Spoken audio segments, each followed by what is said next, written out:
제게 있어서는 교회가 제 삶이었습니다.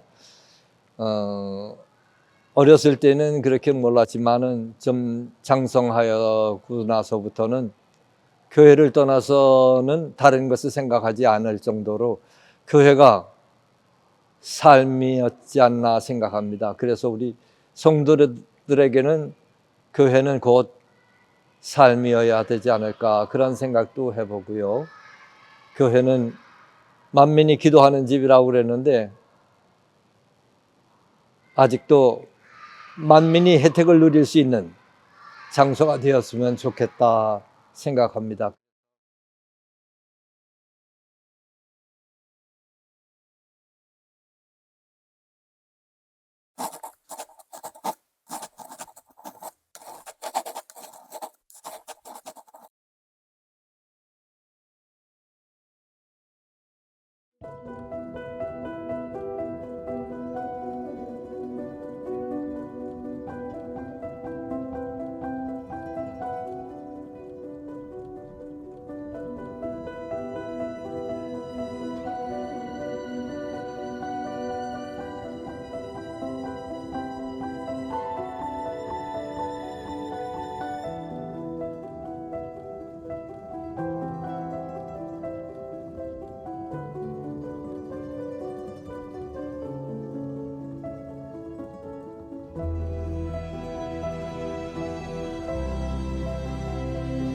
(6.25) 이후에 많은 사람들이 어렵고 힘든 세상을 살았으니까 그때 아이들이, 그러니까 초등학교에 들어가지 못한 아이들, 수많은 아이들이 이제 거리를 배회하고 미군 부대 주변을 돌면서 먹을 것을 찾고, 아닌 게 아니라 꿀꿀이죽이라는 것, 그런 것들을 찾아가면서 먹고 그런 시대이기 때문에 그 아이들에게 무언가 가르쳐 주는 것이 초등학교 교육과정 정도의 성경 구락부를 교회에서 해서 교회의 본당을 구락부 아이들이 이제 그 아이들이 사용할 수 있도록, 공부를 할 수 있도록 했기 때문에 그 아이들은 자연적으로 교회를 접하게 되고 지역사회, 이 근방 지역에서 복음의 매체가 되고 또 그들이 교회를 통해서 받는 혜택을 또 받게 되니까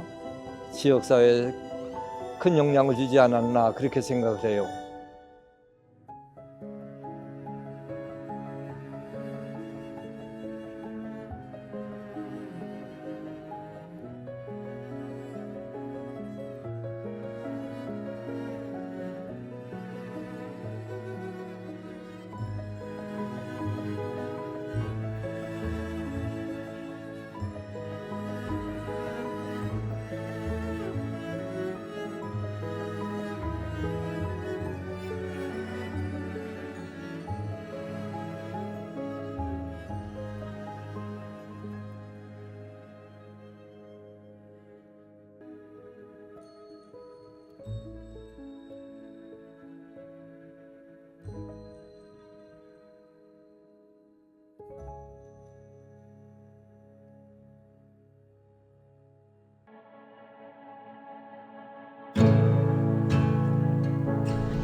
예수님이 한 영혼에 대해서 말씀하실 때에 잃어버린 한 영혼이 하나님께로 돌아오는 것을 하나님이 기뻐하신다.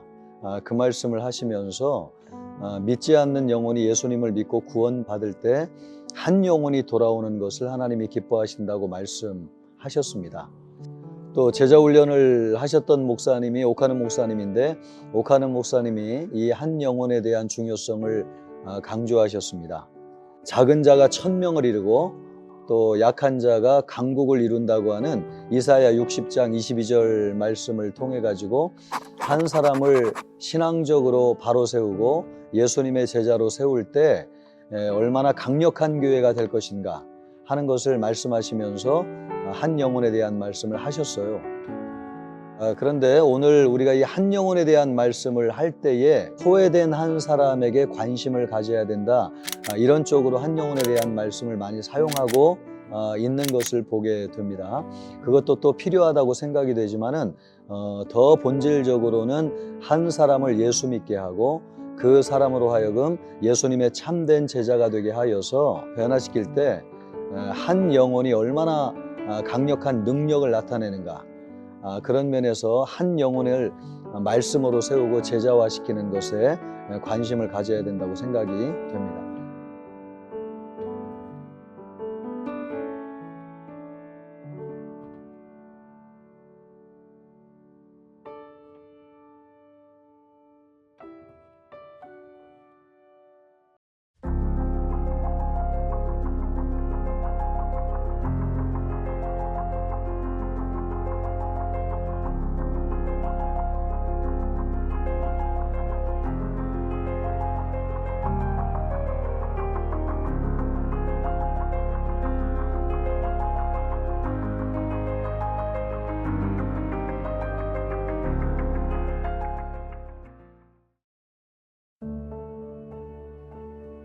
코로나로 인해서 이제 사람들이 서로 성도끼리도 그렇고 모든 모임이 거리두기가 있어가지고 서로 떨어져 살도록 만들었는데, 그러한 것이 회복되기 위해서는 서로 화합하는, 서로 모이고 서로 사랑하고 협력하고 서로 함께하는 공동체로 바꾸어져야 될 때가 되었는데, 아직까지도 그 시절의 그때 모습을 떠나지 않고 있는 사람들이 있어서 교회가 해야 할 것은 서로 사랑하고 서로 협력하고 서로 도와줄 수 있는 그러한 코로나 이후의 모임이 되었으면 좋겠다 생각이 듭니다. 성도들 마음속에 교회에 대한 신뢰, 교회에 대한 믿음, 이런 것들이 많이 약해졌다는 생각을 하게 돼요. 그래서 교회가 신뢰를 좀 더 회복하고 또 사람들에게 믿음을 줄 수 있고 사람들이 믿고 맡길 수 있는 든든한 교회가 되어야 된다.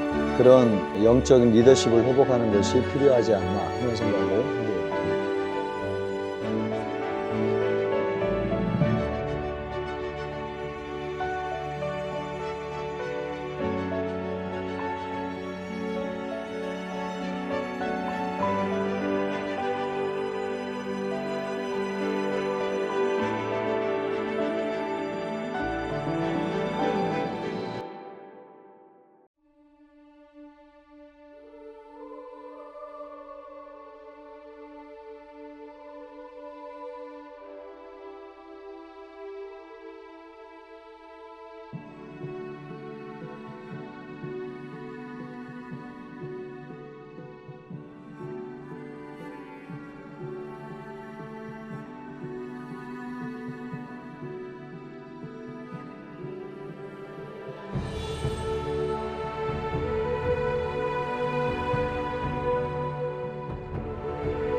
저에게 교회라는 공간이 갖는 의미는 부모님 같은 역할을 하는 공간입니다.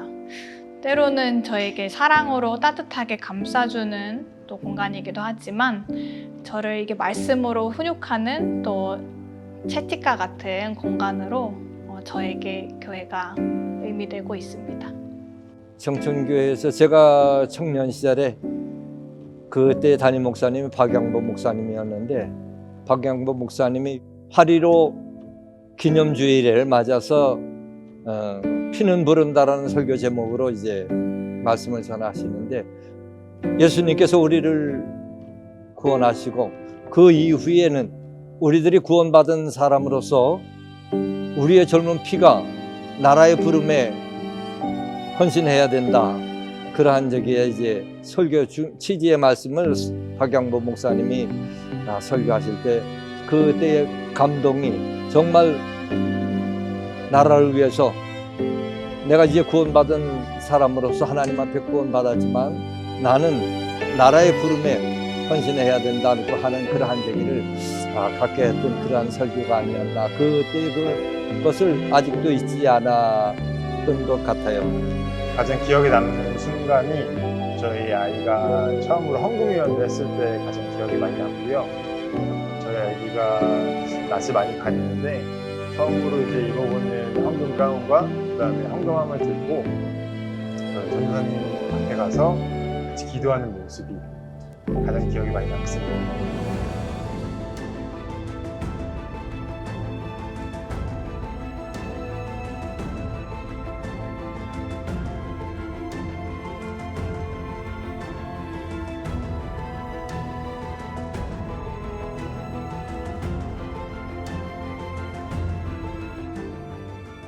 성천교회 80주년 너무 축하하고 세상과 구별된 교회로서 잘 역할할 수 있도록 앞으로도 열심히 해봤으면 좋겠습니다. 우리 청천교회 지난 80년의 역사도 영광스럽지만 앞으로도 주님이 쓰시는 교회가 되기를 바라고 열매 맺는 교회가 되어가지고 주님 오시는 날까지 쓰임받는 교회가 되기를 주님의 이름으로 축복합니다.